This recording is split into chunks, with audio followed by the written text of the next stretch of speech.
अस्सलाम वालेकुम। बच्चों ये एक्चुअली पिछले ही टॉपिक की कंटिन्यूशन है। One gene one polypeptide hypothesis और दूसरा टॉपिक है how DNA encodes protein structure and my name is Syed Raheel Muzaffar. ये इंटरेस्टिंग टॉपिक्स हैं।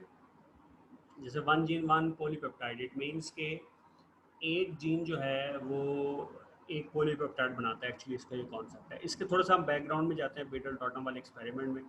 जो बीटल एंड टॉटम हैं उन्होंने एक्चुअली आर्जिनिन जीन को लोकेट किया था। अभी हमने पढ़ा पिछले लेक्चर में एक्सरे की मदद से न्यूरोस्पोरा के अंदर वो पाथवे जो कि आर्जिनिन बनाने में इन्वॉल्व था न्यूरोस्पोरा में, उसको डैमेज कर दिया, उसके डीएनए को डैमेज कर दिया। और उन्होंने लोकेट किया कि म्यूटेशन हुई जीन में, और एक्चुअली वो जो म्यूटेशन हैं वो 3 एरियाज़ में थी। इसको हम पहले डायग्राम से देख लेते हैं कि देखें ये पाथवे है आर्जिन बनने का। ग्लूटामेट से ऑर्निथिन बनता है, ऑर्निथिन से सिट्रोलिन बनता है, सिट्रोलिन से आर्जिनोसक्सिनेट बनता है, आर्जिनोसक्सिनेट से आर्जिनिन बनता है।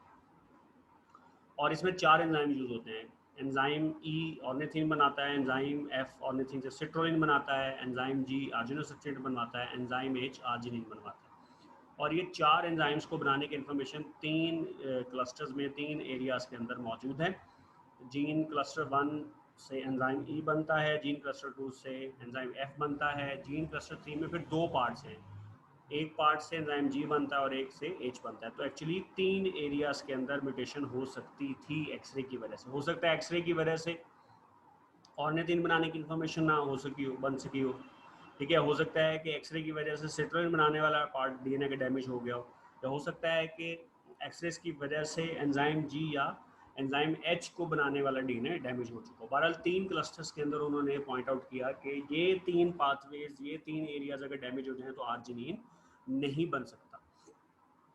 तो इट मीन्स के जो म्यूटेंट हैं हर एक के अंदर कोई ना कोई एक ऐसा सिंगल एंजाइम डिफेक्टिव था। तो यहाँ से उन्हें कॉन्सेप्ट आया कि एक एंजाइम को एक जीन बनाता है, एक जीन स्पेसिफाई करता है। यहाँ से इस रिलेशनशिप को उन्होंने नाम दिया one gene one polypeptide hypothesis.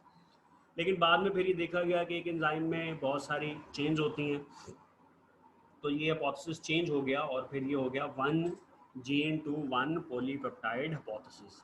और आपको पता है कि एंजाइम्स क्या काम करते हैं आपकी बॉडी में, वो हर काम के अंदर इन्वॉल्व है। कोई भी केमिकल रिएक्शन हो रहा है वो एंजाइम के बगैर नहीं हो सकता। तो बीडल एंड टॉटम के एक्सपेरिमेंट से one gene one enzyme hypothesis आया और फिर उसको रिफाइन करके कॉन्सेप्ट को बंद कर दिया गया one gene one polypeptide hypothesis.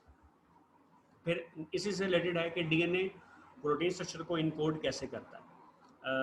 Frederick Sanger ने, हमने पढ़ा हुआ है कि उसने प्रोटीन को सीक्वेंस के 1953 में इंसुलिन को, और उसने ये दिखाया कि प्रोटीन के अंदर डिफाइनेबल सीक्वेंस होता है अमाइनो एसिड्स का। और फिर बाद में पता ये चला कि जितने एंजाइम्स हैं और प्रोटीन्स हैं वो भी अमाइनो एसिड से मिलकर बनती हैं। फिर कैम्ब्रिज यूनिवर्सिटी के एक साइंटिस्ट था वर्नर इनग्रैम ने सिकल सेल एनीमिया के मोलेकुलर बेसिस को पॉइंट आउट किया।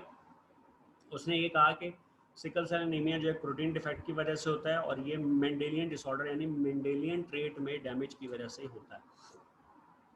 वर्नन ने सिकल सेल एनीमिया के हीमोग्लोबिन और नॉर्मल हीमोग्लोबिन को विजुलाइज किया, और उसने ये शो किया, इसने ये बताया कि सिकल सेल एनीमिया के अंदर होता ये है कि ग्लूटामिक एसिड अमाइनो एसिड की बजाय वेलिन लग जाता है सिर्फ एक पोजीशन पे। और ये ऐसा क्यों होता है? बिकॉज जो बेस है ए की बजाय टी आ जाती है, एडेनिन की बजाय थाइमिन आ जाता है, जिसकी वजह से अमाइनो एसिड की टाइप चेंज हो जाती है। और होता ही है कि देखिए जो स्टेबल टर्शियरी स्ट्रक्चर होता है ना, उसमें हाइड्रोफिलिक अमाइनो एसिड्स वाटर में एक्सपोज होते हैं, हाइड्रोफिलिक इनसाइड होते हैं। ग्लूटामिक एसिड जो है वो हाइड्रोफिलिक अमाइनो एसिड है, वेलिन हाइड्रोफोबिक अमाइनो एसिड है। अब जब हाइड्रोफिलिक अमाइनो एसिड यानी ग्लूटामिक एसिड की बजाय वेलिन आ जाएगा तो वेलिन वाटर से भागेगा, दूर हटेगा। जब वो दूर हटेगा उससे, तो उसकी वजह से जो ओवरऑल टर्शियरी स्ट्रक्चर है वो चेंज हो जाएगा और ऑक्सीजन कैरिंग कैपेसिटी कम हो जाती है। तो ये एक्चुअली इससे मज़ीद पता लगा सेंगर और इनग्राम के काम से कि हेरिडिटी के अंदर जीन्स का क्या रोल है और जीन्स किस तरीके से प्रोटीन्स को स्पेसिफाई करते हैं। ठीक है जी। अब हुआ ये कि सिंगल थाइमीन जो है वो एडेनिन से चेंज हो गया, जिसकी वजह से ग्लूटामिक एसिड की वजह वेलिन आ गया। तो sequence of nucleotides that determines the amino acid sequence of protein is called a gene. तो ये जीन की डेफिनेशन। अब इसको, इस पाथवे को आपने याद रखना है कि हीमोग्लोबिन है, ये open normal haemoglobin beta chain है कि valine, histidine, leucine, threonine, proline, glutamic acid, फिर ग्लूटामिक एसिड है। लेकिन सिकल सेल एनीमिया में क्या है कि दोनों बीटा चेन, 4 चेन होते हैं ना, 2 अल्फा 2 बीटा, दोनों बीटा चेन्स में एन टर्मिनल से, यानी अमाइनो टर्मिनल से 6th अमाइनो एसिड, 1 2 3 4 5 6, छठा अमाइनो एसिड जो है वो ग्लूटामिक एसिड होना चाहिए, लेकिन वो विलीन हो जाता है, जिसकी वजह से ओवरऑल टर्सरी स्ट्रक्चर चेंज हो जाता है, और इस तरीके से फिर ये जेनेटिक डिसऑर्डर प्रोड्यूस हो जाता है, और ये फिर आगे नस्ल दर नस्ल भी चल सकता है। तो ये आज का हमारा टॉपिक था। आई होप कि आपको समझ आया होगा। अगर नहीं समझ आई कोई चीज़ तो ज़रूर पूछ लीजिए।